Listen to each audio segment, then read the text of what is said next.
Comment faire pour avoir plus de volume sur les cheveux? Le premier ingrédient que j'utilise est le gingembre. Le gingembre qui va rendre nos cheveux plus forts et plus sains. Celui-ci va renforcer les cheveux, ainsi limiter la chute, ce qui fait que nos cheveux vont conserver leur volume.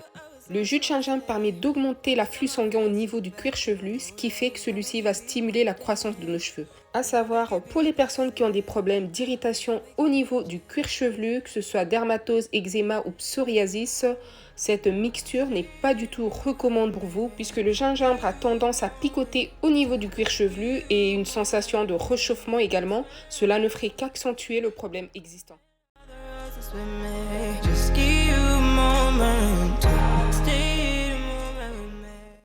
Je réserve mon jus de gingembre puisque je vais le mélanger avec les autres ingrédients plus tard dans la vidéo. Le deuxième ingrédient de ma recette est l'avocat. Celui-ci est un ingrédient accessible qu'on trouve généralement partout. Il est idéal pour les cheveux ternes, les cheveux secs, les cheveux abîmés. Il permet de nourrir les cheveux en profondeur, de les réparer également. Justement, les cheveux qui ont subi des agressions dues à la pollution, au calcaire, l'utilisation du sèche-cheveux. Celui-ci permet de renforcer les écailles, il permet de lisser les écailles et de restructurer les pointes. C'est un ingrédient, un fruit naturel idéal pour la beauté de nos cheveux.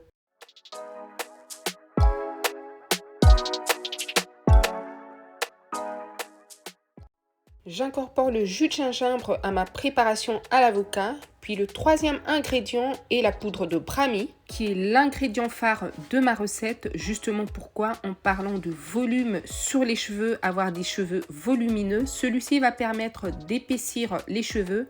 Cette poudre va également tonifier les cheveux, apporter de la brillance aux cheveux. Cette poudre apaise également le cuir chevelu et va permettre de lutter contre les pellicules. Et cette poudre est indiquée également pour tous les types de cheveux. Cheveux fins, cheveux qui manquent du volume, cheveux ternes, cheveux cassants, pour rendre nos cheveux plus beaux et plus forts.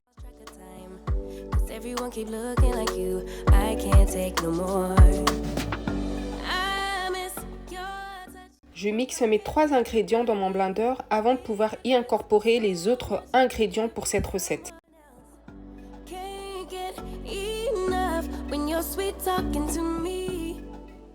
Pour toutes les personnes qui ont des problèmes de résidus avec les poudres ayurvédiques, vous pouvez la filtrer.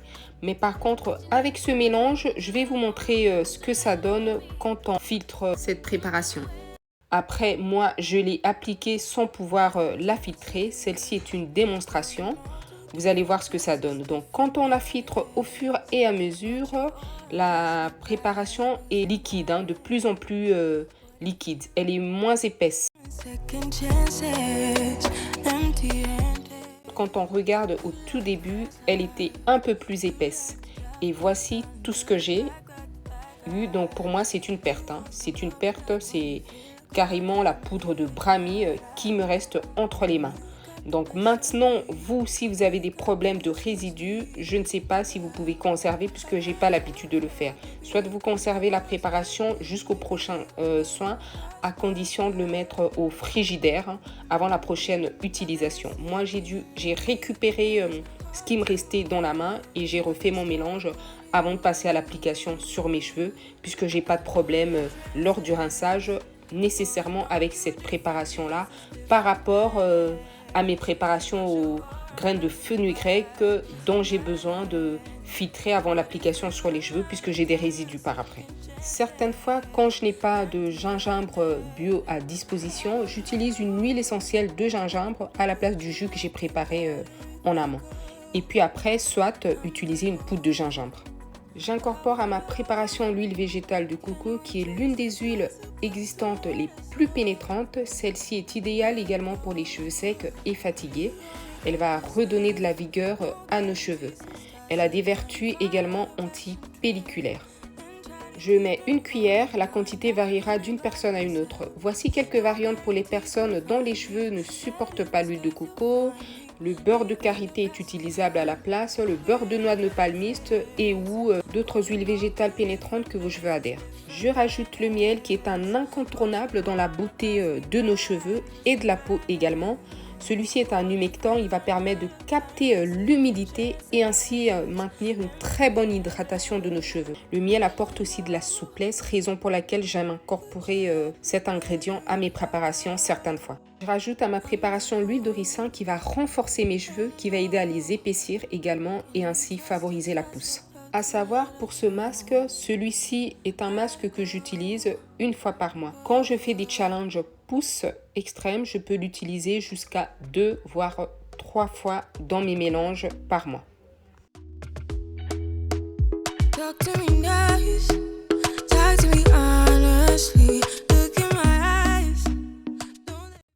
Avant d'appliquer cette préparation sur mes cheveux, je l'ai laissé poser plus de 4 heures afin que tous les actifs des ingrédients puissent se mélanger. Comme d'habitude, je procède toujours par des sections avant l'application de mes masques. Pour celles qui me suivent, elles le savent déjà et j'imbibe à chaque fois mes cheveux d'eau à l'aide du vaporisateur. Maintenant, étant un soin maxi volume plus cheveux volumineux, j'ai utilisé le Brami à cette recette. Après, il y a d'autres alternatives. D'habitude, j'utilise les graines de fenugrec, vous connaissez. Le riz épaissit également les cheveux, l'huile de ricin épaissit les cheveux.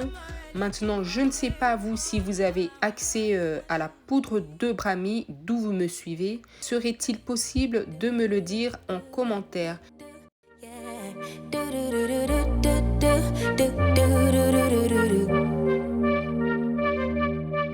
One step forward, 2 steps backwards, yeah. Pour mes soins, je fais un petit rappel puisque cette question me revient souvent. Je fais 3 masques par mois et 1 shampoing par mois à l'argile. Et pour le soin de cette vidéo, j'ai fait uniquement ce masque, pas de shampoing en amont.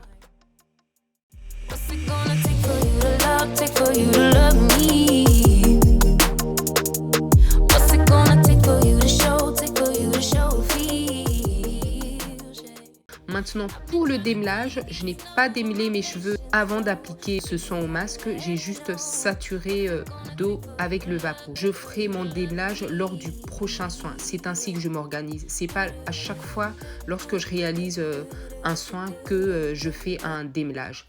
Ça varie puisque dans ce soin, je n'ai pas mis d'agents démêlants tels que l'aloe vera, fenugrec ou autre. Raison pour laquelle je ferai la prochaine fois.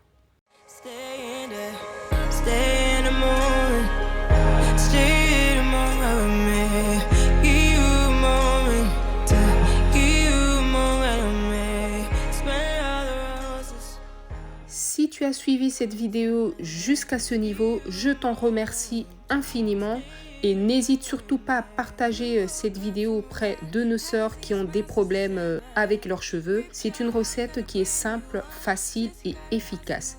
Tchuss! Et on se retrouve une prochaine fois.